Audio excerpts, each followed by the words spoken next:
E.A. Guzman, hirap sa pagiging celibate. Aminado si E.A. Guzman na hindi madaling maging celibate. As in wala silang intimate moments ng girlfriend na si Shira Diaz.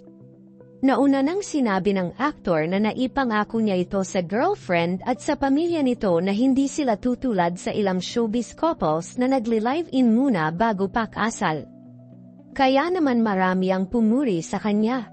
Hiningan namin siya ng reaction at biglang naging role model siya dahil doon. Ang sarap lang din basahin ng mga nakikita kong comments and write-up about us. About Shira and me, umpisa nito after the best time ever press con ng ilang programa ng GMA7. Siguro sinasabi nila na hanga sila, idol ganyan. Maraming salamat kasi mahirap din sa akin. Hindi siya madaling gawin. Kumbaga ang dami ko rin sacrifices pero yun na ginawa ko yun because of Shira. Dahil mahal ko si Shira, katwiran ng aktor na napapanood sa programang Bubble Gang.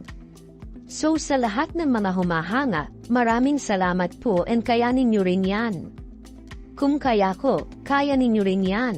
So kami lang naman ni Shira hindi namin yun sinabi or in-announce because gusto lang namin magpasikat. Gusto rin namin na may mapulot silang magandang lesson sa amin. About sa relationship namin and yung love namin sa isa't isa, dagdag ng aktor.